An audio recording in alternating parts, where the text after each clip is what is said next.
Oke, shalom teman-teman, selamat sore dan selamat beraktivitas bagi kalian semua.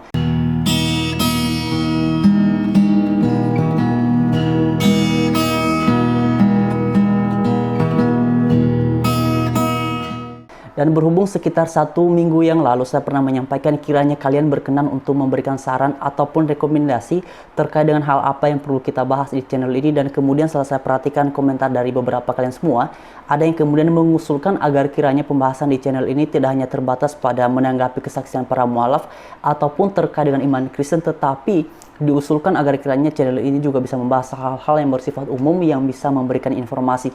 Dan setelah saya pertimbangkan, itu adalah usul yang sangat baik sekali dan saya mencoba untuk memulainya hari ini. Nah, kalau kalian masih ingat terkait dengan pembahasan kita sekitar 2 hari yang lalu tentang gagasan luar biasa dari Pak Menteri Agama Gus Yakut yang kemudian akan melakukan peninjauan ulang terhadap SKB 2 Menteri tentang pendirian rumah ibadat. Dan ini adalah hal yang sangat luar biasa sekali. Kita sudah bahas sekitar 2 hari yang lalu. Dan karena itu teman-teman, tadi sekitar jam 3 saya baca berita, sebagaimana kalian semua bisa perhatikan di screen. Di sini dituliskan, Menak siap fasilitasi Borobudur jadi rumah ibadah umat Buddha dunia. Dan ini adalah kabar gembira bagi teman-teman kita yang beragama Buddha. Bahkan juga Pak Menteri Agama ini menyampaikan agar kiranya Candi Borobudur ini tidak sekedar menjadi destinasi wisata, tetapi juga bisa menjadi rumah ibadah umat Buddha di dunia. Jadi levelnya bukan lagi hanya orang umat Buddha yang ada di Indonesia, tetapi umat Buddha di dunia. Dan ini luar biasa sekali teman-teman. Bahkan kemudian tadi saya cek di Twitter, Bang Denny Siregar juga ikut memberikan tanggapan ataupun respon terhadap hal ini. Beliau mengatakan dengan sangat singkat sekali, ini asli keren. Nah teman-teman sekalian, mungkin ada di antara kalian yang kemudian agak lupa terkait dengan hal-hal menarik tentang Candi Borobudur ini dengan pelajaran sejarah ya, di SMA juga dipelajari. Saya pun juga agak lupa beberapa. Dan karena itu tadi saya mencoba searching dan dalam bagian ini saya mau share kepada kalian semua, kiranya ini bisa bermanfaat. Sumbernya adalah kompas.com. Di sini teman-teman dituliskan bahwa Candi Borobudur ini menurut prasasti Karangtengah, Candi Borobudur dibangun pada tahun 824 Masehi oleh Raja Samaratungga ketika masa Wangsa Sailedra. Nah, kemudian teman-teman, pembangunan Candi Borobudur ini selesai pada tahun 847 Masehi oleh Ratu Prabu Darwadani, putri Samaratungga. Candi Borobudur dibangun untuk memuliakan agama Buddha Mahayana. Nah ini teman-teman, terkait dengan luasnya ini saya pun juga tadi agak lupa. Dan ternyata setelah saya searching saya baru ingat lagi, luasnya adalah 123 kali 123 meter persegi. Ini memang luas banget ya. Dimana yang terdiri dari 504 patung Buddha, 72 stupa terawang, serta 1 stupa induk.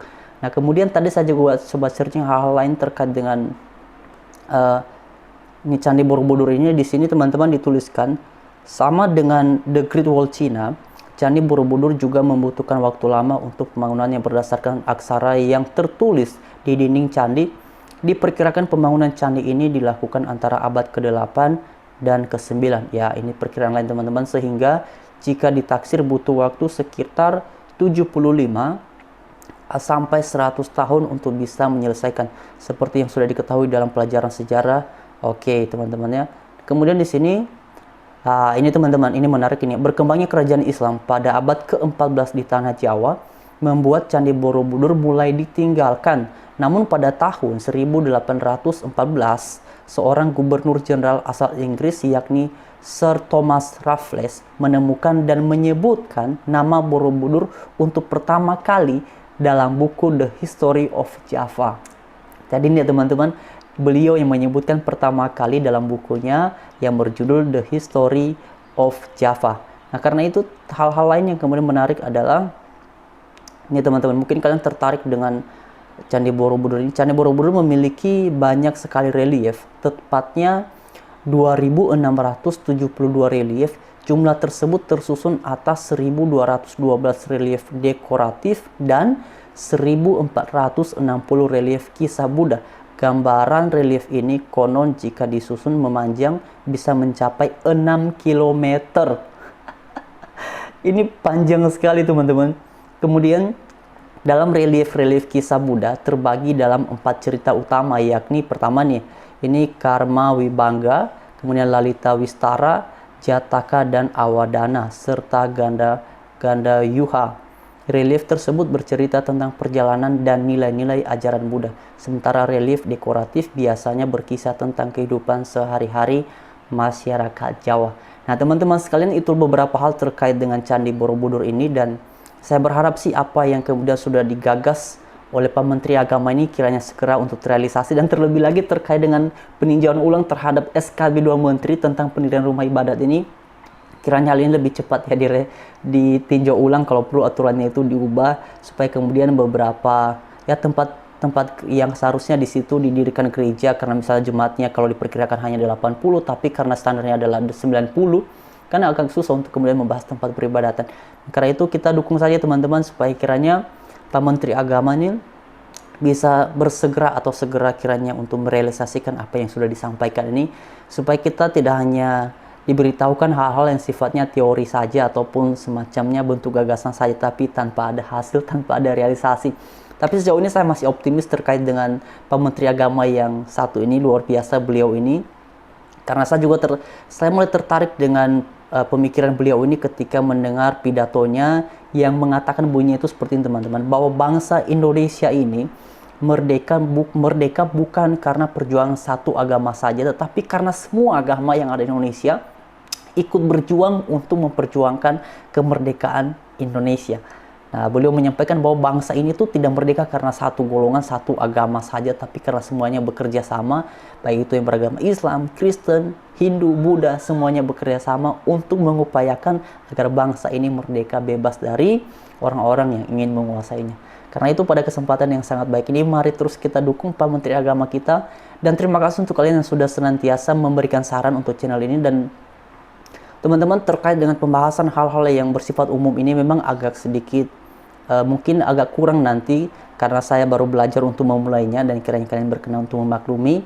Tetapi sekalipun seperti itu, saya akan tetap fokus pada dua hal utama terkait dengan iman Kristen. Pertama, menanggapi kesaksian para mualaf, dan juga kadang-kala nanti saya akan coba share terkait dengan kesaksian beberapa teman-teman kita yang kemudian memilih untuk menjadi Kristen, supaya kita sama-sama bertumbuh. Dan seperti yang saya sampaikan beberapa waktu yang lalu, bila kalian kiranya punya kesaksian untuk mau di-share, mau dibahas, kalian boleh mengirimkan videonya dan kalian boleh menuliskan di kolom komentar tentang nomor handphone kalian. Tapi mungkin dari teman-teman agak kurang bagus juga ya kalau menuliskan nomor handphone di ini ya. Siapa tahu nanti ada yang iseng-isengin ya. Mungkin bisa saja teman-teman kalian tuliskan, tapi dengan segera nanti dihapus kalau saya sudah balas. Memang beberapa waktu yang lalu ada satu orang yang kemudian namanya itu kalau nggak salah adalah Christian, yang meminta untuk nomornya itu saya simpan. Tapi memang kadang-kadang juga saya ragu-ragu, karena banyak orang yang mengaku-ngaku tuh namanya adalah menggunakan nama-nama yang nuansanya itu Kristen, tapi sebenarnya mereka bukan Kristen. Jadi nanti coba teman-teman, saya akan coba selektif, mungkin nanti saya akan cek dulu ini kira-kira benar atau tidak. Nanti saya akan gunakan nomor khusus yang memang biasa saya pakai untuk hal seperti ini, dan semoga nanti bisa berjalan lancar. Terima kasih. Pada akhirnya Tuhan Yesus memberkati kita semua, dan selamat beraktivitas buat kalian. Haleluya. Shalom.